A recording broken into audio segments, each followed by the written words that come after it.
bisa dibilang ini adalah gara-gara agama, khususnya gara-gara Islam. Terkait dengan seni, orang-orang Islam di Indonesia itu menjadi sangat antipati. Di musik haram, di pahat haram, di seni bela diri haram, di seni cukur rambut juga haram, semuanya diharamkan. Kok bisa seperti ini? Karena gini, ketika seni itu dibungkam, seni itu dilarang, maka disitulah awal mula kehancuran dari sebuah peradaban.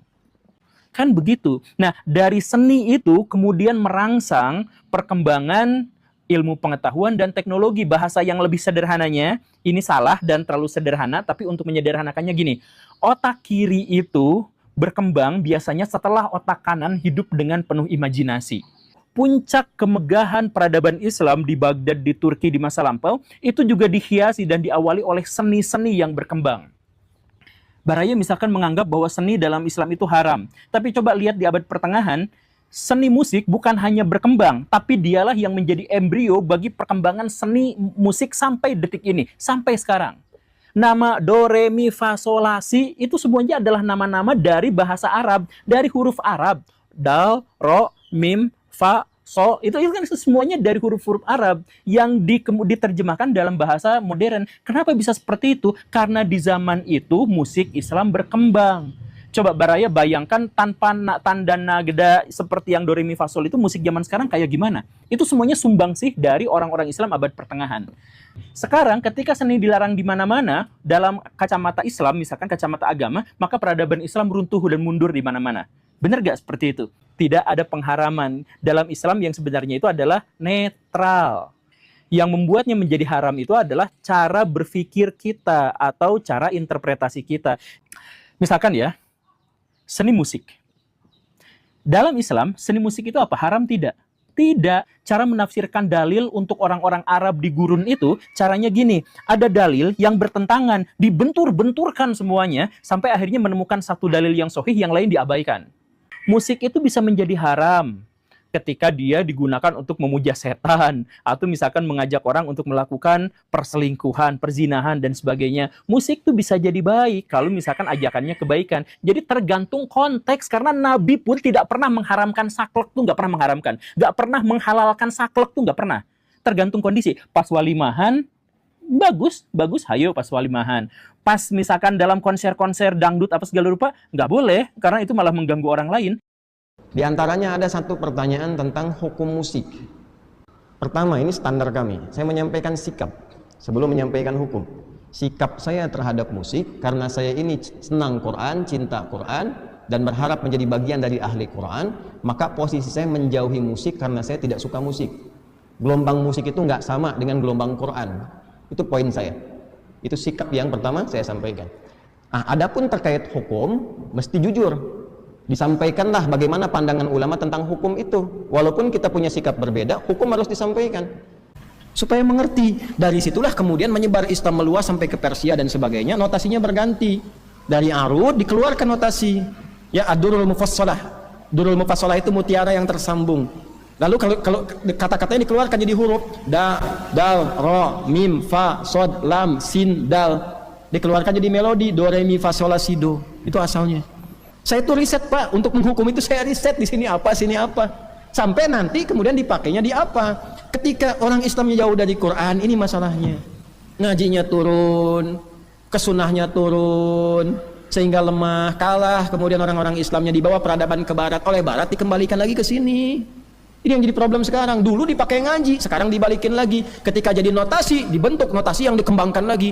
C, D, F, G, A, B, C, G, A, B, C, D, F, G, D, F, G, A, B, C, D, A, B, C, D, F, G, A, F, G, A, B, C, D, E, B, C, D, F, G, A, B, F, G, A, B, C, D, A, B, C, D, A, B, C, muncul kunci A mayor, A minor, kunci F, kunci G. Digabungkan alat itu, ketemunya di mana? Konser, organ tunggal macam-macam, biduannya joget-joget nggak karuan. Ya jelas haram. Karena itu jangan Quran dibawa dengan lagu-lagu dan irama musik. Kalau sudah ini notasi musik, jangan dibawa ke situ. Makanya si Aiman Suwedi itu koreksi betul tuh waktu ada salah satu peserta itu menggunakan banyak lagu. Oleh beliau koreksi, Quran diturunkan bukan untuk didengar nyanyian. Quran diturunkan supaya dihayati maknanya, dipedomani, diamalkan dalam hidup. Karena itu irama Quran nggak bisa disebut irama musik, karena irama musik itu sudah ada formulasinya. Irama Quran itu nggak ada dengan musik. Irama Quran itu lahir secara alamiah ketika kita belajar tajwid. dikeluarkanlah di 15 tempat di tubuh kita tempat keluarnya suara. Dari 29 huruf keluar di 15 tempat ini disebut makhraj, jamanya makharij, makharijul huruf dengan semua gayanya. Assalamualaikum warahmatullahi wabarakatuh. Jumpa kembali bersama channel kami Adi Reaction Official. Apa kabar teman-teman semua? Semoga teman-teman hingga saat ini masih selalu diberikan perlindungan dan kesehatan oleh Allah Subhanahu wa Ta'ala dimanapun kalian berada. Dan terima kasih ya kepada teman-teman yang telah subscribe channel kami. Semoga mampu menambah semangat kami dalam menampilkan konten-konten yang insya Allah dapat bermanfaat untuk umat Islam dan juga bangsa Indonesia yang kita cintai ini. Pada kesempatan kali ini, saya ingin sedikit mengulas ya tentang narasi dari seorang tokoh YouTuber ya, yang dimana teman-teman sudah mengetahui sosoknya. Beliau sangat pakar di beberapa bidang, mengerti politik ya, mengerti agama, mengerti tafsir, mengerti musik ya, dan mengerti dari segi aspek keilmuan manapun. Saya pun salut ya dengan tokoh tersebut ya, bisa dikategorikan tokoh tersebut sangat cerdas ya dalam sudut pandang yang sebagian pihak ke situ. Saya pun sangat mengapresiasi, entah tujuannya memang benar-benar untuk kebaikan ya, atau memang demi kemaslahatan umat ya. Walau alam bisawab. Tokoh tersebut adalah seorang YouTuber yang katanya seorang guru juga. Walaupun guru apa, saya belum menemukan secara spesifik ya, spesialisasi beliau di mana. Yakni Pak Guru Gembul ya, dalam channel beliau. Pak Guru Gembul, kemarin saya lihat beliau membahas masalah musik yang alhamdulillah ya, beberapa tahun sebelumnya telah terjadi ulasan juga oleh seorang tokoh Dr. Ustadz Adi Hidayat ya, bicara terhadap musik. Nah, di sini saya compare sedikit teman-teman. Pak Guru Gembul memberikan narasi sedikit ya, sedikit memberikan narasi dalam thumbnail beliau memang luar biasa ya. Ya, Pak Guru Gembul dalam memberikan thumbnail itu bisa memantik ya rasa ingin tahu seseorang ya, sehingga rasa penasaran itu akan terlihat oleh beberapa sebagian ya para netizen, sehingga berpotensi untuk dilihat. Itu salah satu kehebatan dari seorang Guru Gembul ya dalam memberikan atau dalam suatu mengulas konten ya. Dan thumbnail beliau memang benar-benar bisa dikategorikan thumbnail yang spesifik, bisa mengangkat beberapa netizen ya secara mayoritas melihat thumbnail beliau yang secara narasi ya toh berbeda dengan thumbnail tersebut ya. Kita maklum, nggak ada masalah di situ. Namun untuk objektivitas saya harus melihat full videonya ya, biar ada keilmuan pembelajaran untuk saya analisa, sehingga saya berikan suatu reaksi sedikit ya. Kenapa saya compare? Ini penting karena ada ulasan dari seorang Pak Guru Gembul yang mirip ulasan dengan Pak Ustadz Adi Hidayat ya, mengenai do, re, mi, fa, sol, la, si, do itu ya, itu dari literatur Timur Tengah ya, bukan notabene dari golongan-golongan Eropa, sehingga di copy paste ya oleh mereka, sehingga menjadi suatu format ya dalam hal ini musik ya, yang diakui di seluruh dunia. Nah, kalau seperti itu ya. Nah, apakah Pak Guru Gembul mengcopy paste Pak Ustadz Adi Hidayat? Ya tidak juga teman-teman ya. Karena Pak Guru Gembul itu biasanya acuannya terhadap ulasan-ulasan beliau itu memakai sumber Wikipedia tuh, atau konten-konten yang lain atau Google ya. Itu nggak ada masalah buat saya ya, karena beliau tidak menampilkan suatu referensi, suatu ulasan ya dalam bentuk buku atau bentuk-bentuk literatur atau referensi yang kredibel di sini yang bisa kita analisa lebih dalam secara akademik ya. Namun saya positif thinking ya, bahwa beliau memang orang pintar ya, orang cerdas, bisa mengulas ya semua konsep-konsep kehidupannya dalam sisi nasional maupun internasional. Itu seorang Pak Guru Gembul. Nah, kembali ke masalah musik ya. Narasi beliau bahwa Islam itu menjajah budaya di satu wilayah, di suatu tempat ya. Islam penjajah gitu loh. Penjajah budaya seakan-akan ya. Ini haram, itu haram, ini haram, itu haram. Musik haram dan sebagainya. Nah, tinjauan beliau benar ya. Kadang-kadang kalau saya lihat ya, bahwa narasi beliau sebagian umat Islam ya, sebagian kecil di sini teman-teman ya, bukan mayoritas ya, memang ada mengharamkan musik ya. Mengharamkan musik dalam arti ya, kalau kita melihat bahwa konsep ajaran Islam pada masa lalu ya, ada pro dan kontra itu hal yang biasa teman-teman ya. Namun di Indonesia pun ada secara minoritas ya yang mengatakan musik itu haram ya, sehingga kita harus menjauhi. Itu sudut pandang beberapa ulama kita yang kita di sini ya kapasitasnya bukan ulama juga. Jadi saya tidak bisa menafsirkan ya Al-Quran, memang harusnya seperti itu. Saya bukan penafsir teman-teman ya. Karena ada juga Pak Guru Gembul mengatakan bahwa seharusnya umat Islam mampu kembali kepada Al-Quran, boleh menafsir secara pribadi ya ayat-ayat yang ada dalam Al-Quran. Apabila menurut Pak Guru Gembul kita menafsirkan ya ayat-ayat Al-Quran dari ulama-ulama terdahulu ya segala macam, itu menurut beliau umat Islam itu akan mengalami pada masa kegelapan. Itu konon menurut beliau ya pada salah satu videonya di lain video ya, lain tempat. Nah, untuk hal musik ya, mungkin beliau menafsirkan ya, bahwa memang musik itu harusnya memang tidak haram, sehingga tidak berbenturan dengan nilai budaya yang ada di Indonesia. Ya, namun dalam hal ini penyematan budaya ya seakan-akan terhambat oleh Islam ya, tanda kutip teman-teman ya. Itu perlu digarisbawahi bahwa kalau kita ingin membahas lebih dalam lagi bahwa Islam itu tidak menghancurkan budaya atau nilai-nilai setempat teman-teman ya. Ya. Apabila Islam mungkin ya berbenturan sedikit ya, berbenturan itu gini loh. Apabila ada budaya satu tempat ya, mungkin yang membuka aurat ya, mungkin yang bermaksiat ya, mungkin yang melakukan tindakan-tindakan tidak sesuai dengan syariat, Islam masuk di situ. Apabila ada perubahan pada budaya setempat, bukan Islam menghancurkan, tapi Islam memperbaiki bagaimana budaya setempat yang memang seharusnya ditinggalkan karena ada Islam di situ yang memberikan alternatif ya lebih baik untuk kebaikan bersama ya. Namun ketika budaya itu yang memang dipandangnya baik nggak ada masalah ya menurut syariat Islam itu nggak ada masalah teman-teman ya, silakan jalan ya. Namun jangan dirasikan Islam ya secara konseptual itu mengganggu budaya setempat ya, budaya apapun juga. Nah, ini nggak adil juga teman-teman. Nah, ini sedikit saya luruskan ya, bukan menafsir, mohon izin teman-teman ya. Saya sadar ya, kita tidak boleh menafsir, kita bukan ulama, karena memang saya setuju ya, setuju dengan pandangan Gus Baha, setuju dengan pandangan Ustadz Adi Hidayat, bahwa memang yang menafsir ya itu memang harus ulama-ulama terdahulu teman-teman. Kita mengacu ya, apabila menurut mereka itu haram ya dalam satu pandangan syariat Islam, mereka itu punya acuannya ya. Dasarnya turun temurun secara transmisi itu menyambung pada Rasulullah dan itulah yang diajarkan oleh syariat Islam konsepnya teman-teman ya. Kalau kita mengacu atau berdiri sendiri dalam tafsir ya secara pribadi itu bahaya memang, nggak bisa ya, karena Islam itu dalam konteks ya dalam Al-Quran itu kita nggak bisa asumsi teman-teman tuh kata Quran begini harusnya begini lah. Kalau begitu kita sebagai ulama dong ya, ulama karbitan ya, bisa melakukan konstruksi ayat-ayat Al-Quran sesuai keinginan kita. Itu nggak boleh teman-teman ya, mohon izin teman-teman ya. Di sini saya luruskan aja bahwa Pak Guru Gembul memang orang yang cerdas ya, cerdas secara pemikiran ya, konseptual kemana-mana. Mereka bisa, Pak Guru Gembul sangat luas cakupan keilmuannya, bisa membahas sudut pandang apapun juga ya. Walaupun pada kesimpulan kita bisa menyanggah, bereaksi ya, untuk meluruskan atau tidak berpendapat satu pandangan dengan beliau. Nggak ada masalah ya, di sini fair dong ya. Tapi sebagai umat Islam, ingat ya, ingat kita tidak boleh membenci seseorang yang mungkin berbeda pandangan dengan kita. Itu pesan saya. Sehingga narasi kita itu terjaga teman-teman tuh. Karena tidak ada unsur kebencian di situ ya. Nah, itu yang kita pegang.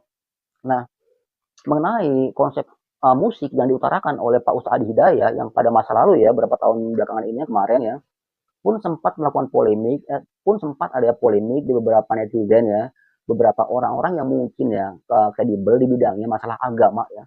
Itu pun hal yang biasa teman-teman ya. Ada yang menyudutkan beliau, ada yang menyerang beliau, itu hal yang biasa. Namun di sini ya, Pak Ustadz Adi Hidayat dalam memberikan narasi itu sangat komprehensif itu. Dalam sudut pandang fikih seperti ini, sudut pandang agama seperti ini, beliau mengambil keputusan seperti ini ya. Beliau mengambil sikap bahwa beliau tidak menyukai musik ya, tidak bermain musik, tidak menyanyi dan segala macam, karena beliau mencintai Al-Quran dan agar terjaga ya konsentrasi beliau terhadap Al-Quran itu nggak ada masalah. Bukan beliau menyimpulkan ya bahwa musik itu haram gitu, dan beliau pun ya tidak mengganggu budaya setempat atau menafikan budaya setempat. Nah, disinilah objektivitas dari seorang Ustadz Adi Hidayat teman-teman ya. Nah, berbeda dengan konsep yang diutarakan Pak Guru Gembul ya, seakan-akan tanda petik ya Islam yang secara mayoritas secara minoritas mau izin ya, ada yang mengharamkan itu dibawa karena podcast beliau tuh ya atau konten beliau, bahwa Islam itu yang memang sedikit minoritas yang mengharamkan musik dibawa seakan-akan Islam ini mengganggu budaya setempat ya, dan budaya Arab itu menghancurkan mengganggu budaya Indonesia dalam hal ini negara yang kita cintai. Itu pun tidak benar.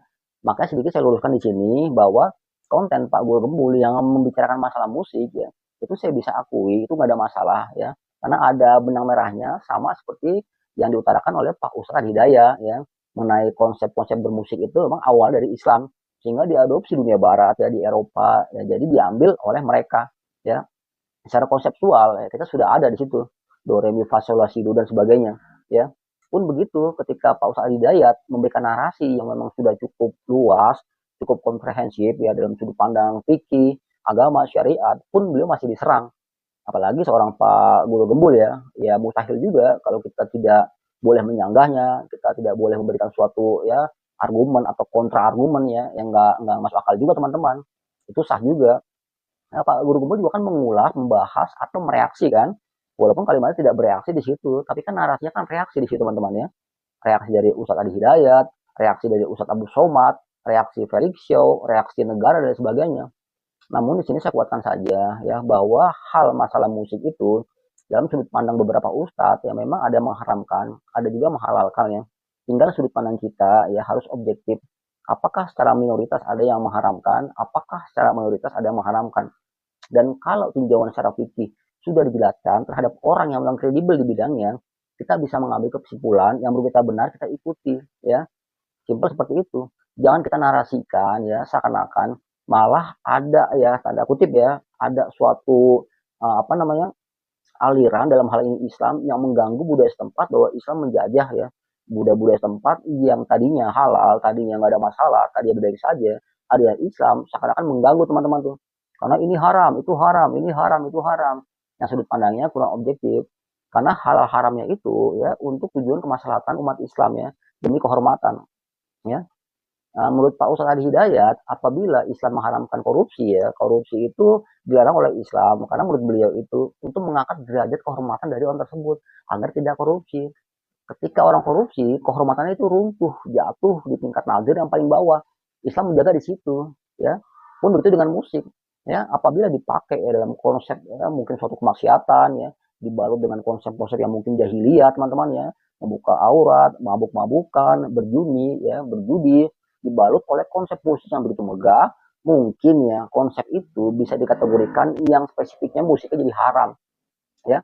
Namun ketika musik itu ya pukul-pukulan yang disematkan oleh suatu golongan pengajian, golongan tarbiyah yang baik-baik saja, mungkin nggak ada masalah juga teman-teman ya. Karena musik kan gampangnya begini teman-teman ya.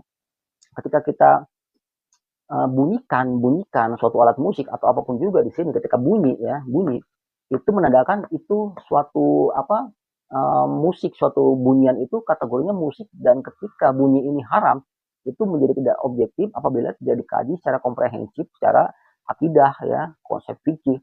Dalam hal ini Pak Ustadz Adi Hidayat cukup memberikan ya memberikan konsep dalam Islam bagaimana hukum seharusnya dalam bermusik ya pun begitu dengan Pak Haji Romai Rama ya sudah memberikan suatu pemahaman kepada masyarakat sudut pandang beliau terhadap musik itu seperti ini ya.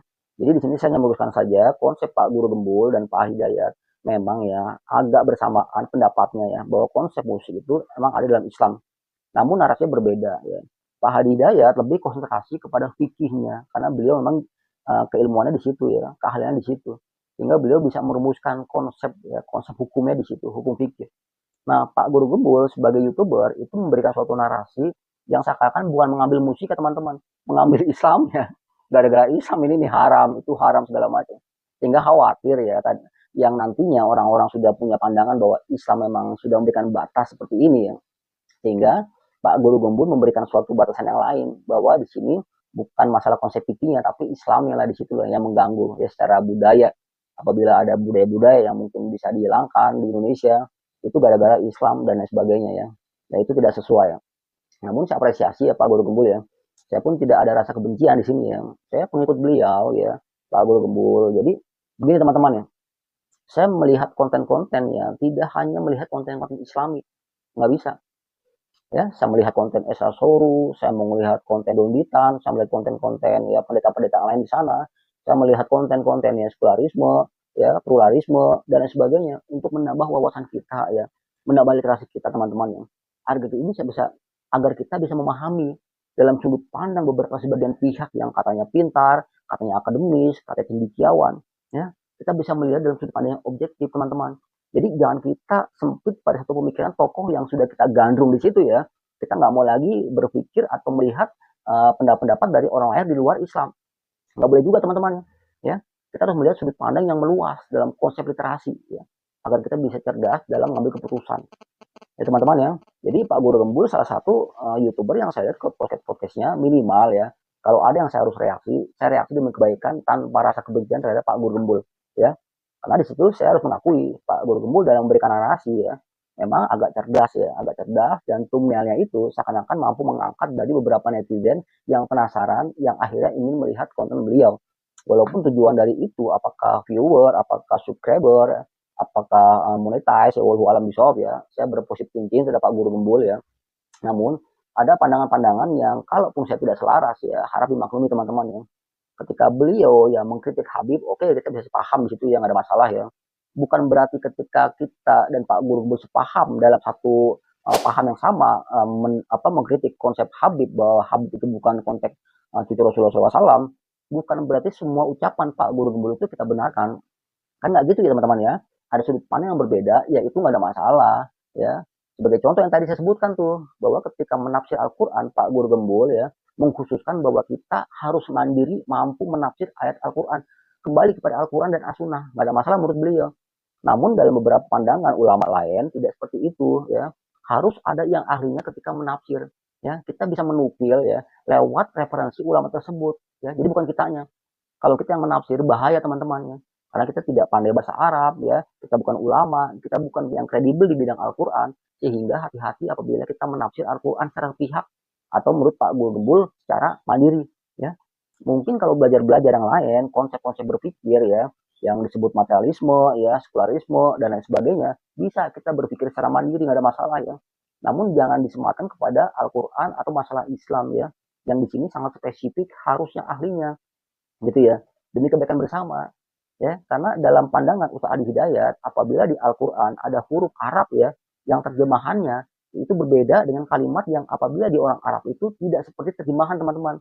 Nah di situ pentingnya seorang ulama yang menguasai konsep bahasa Arab ya, pemahaman tentang Al-Quran, sehingga bisa diluruskan arti maksud dari Al-Quran tersebut. Nah itulah rasionalnya Al-Quran teman-teman, hebatnya ya. Demikian ya. Jadi tidak ada rasa kebencian terhadap Pak Guru Gembul ya, terhadap pihak-pihak yang saya reaksi di sini ya. Saya hanya membahas yang sedikit kiranya mengganggu yang harus saya luruskan ya. Demi apa? Demi kekuatan umat Islam dan demi bangsa Indonesia teman-teman ya. Karena banyak ketika orang yang membuat konten, banyak orang berbicara, bebas orang melakukan apapun juga. Apalagi sudah terkenal ya. Mereka bebas membuat podcast, bebas membuat konten. Lalu kita sebagai netizen harus melihat, harus nonton gitu. Bebas ya, kita nggak boleh buat konten. Kita harus nonton aja, dengerin segala macam. Bagaimana generasi kita selanjutnya? Kita jangan diam teman-teman ya. Apalagi sebagai seorang muslim, kita buat konten nggak ada masalah, walaupun sedikit. Yang kita bisa buatlah ya. Jadi ada penyeimbang di situ. Minimal kita punya tanggung jawab sebagai seorang muslim ya. Kita punya anak ya, bagaimana anak kita jangan sampai kena pengaruh terhadap konten-konten kreator yang mungkin nggak kredibel atau tidak sesuai secara keilmuan. Demikian teman-teman ya. Apabila ada kata-kata saya berkenan, saya mohon maaf sekali lagi ya. Jumpa kembali pada tindakan berikutnya. Mohon maaf apabila ada kata-kata saya yang kurang berkenan. Assalamualaikum warahmatullahi wabarakatuh.